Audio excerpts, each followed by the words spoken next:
CGST की anti aviation team ने tax return में 9 करोड़ रुपए के घोटाले करने के आरोप में royal general contractor private limited company के फाइनेंशियल मैनेजर को गिरफ्तार किया है। आरोपी मैनेजर का नाम बधू रवि कुमार है। वह आंध्र प्रदेश का निवासी है।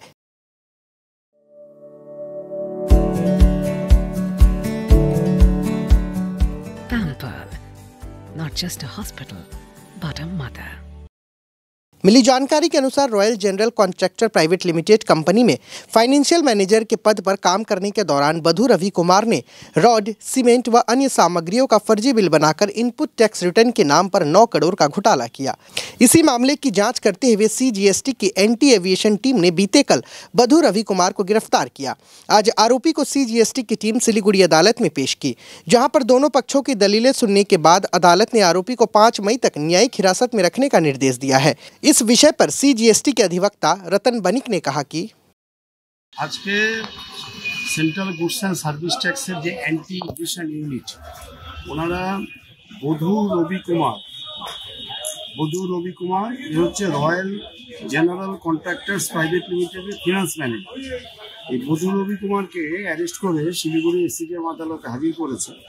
এর বিরুদ্ধে অভিযোগ যে সেকশন 132 অনুযায়ী পানিশমেন্ট চাওয়া হয়েছে এবং এর বিরুদ্ধে অভিযোগ হচ্ছে যে সেপ্টেম্বর 2024 থেকে ফেব্রুয়ারি 2025 পর্যন্ত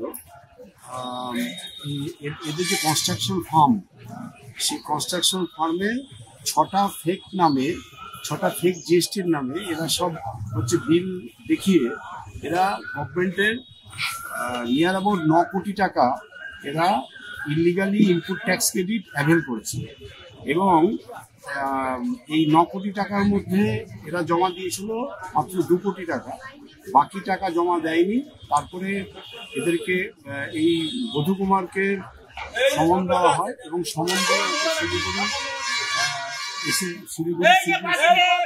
অফিসে একে জিজ্ঞাসাবাদ করা হয় এবং জিজ্ঞাসাবাদের পরে স্বীকার করে যে হ্যাঁ আমি এরকম 50 লক্ষ টাকা কমিশনের বিনিময়ে আমার চার্টার অ্যাকাউন্টেন্ট সহ আমার যারা লোকজন আছে তারা 50 লক্ষ টাকা করে প্রতি 50 লক্ষ টাকা কমিশনের বিনিময়ে এই ইনভয়েসগুলো জোগাড় করে নিয়েছে স্বীকার করে এবং তারপরে তাকে অ্যারেস্ট করা হয়। অ্যারেস্ট করে আজকে এসিডিএম আদালতে হাজির করা হয়েছিল।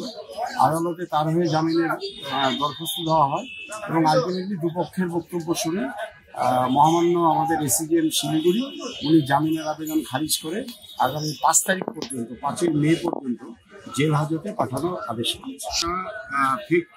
ফেক এন্ট্রি করে 9 কোটি টাকার হচ্ছে illegal fake input tax credit avail করেছে। তার মধ্যে 2 কোটি টাকা জমা দিয়েছে, ঠিক আছে, পরশুদিন 2 কোটি জমা দিয়েছিল, বাকি টাকা সে দেয়নি এবং দেখা গেছে যে এটাই এর সঙ্গে যে আরো যে 6টা নাম আছে সেই 6 জনেরও ইনভেস্টিগেশন চলছে। যেহেতু আর্লি স্টেজ অফ ইনভেস্টিগেশন সবকিছু বিচার করে কোর্ট জামিনের আবেদন খারিজ। এদেরকে শিলিগুড়ি আমাদের সিজিএসটি অফিসেই অ্যারেস্ট। এ হচ্ছে অন্ধ্রপ্রদেশের বাসিন্দা। এরা একটা কনস্ট্রাকশন ফার্ম, এই কনস্ট্রাকশন ফার্মের ব্যবসা করছে। কনস্ট্রাকশন ফার্মের কাজে আমাদের এই মেনলির এখানে গ্যাংটকের কাছে ওরা একটা প্রজেক্ট বানাচ্ছে সেন্ট্রাল গভর্নমেন্টের প্রজেক্ট। সেই প্রজেক্টের জন্য যে রড সিমেন্ট যেগুলো নেয় সেই রড সিমেন্টে ফেক বিল করে জালি বিল করে এই টাকাটা আত্মসাৎ জড়িত আছে। এগুলো সব ইনভেস্টিগেশন।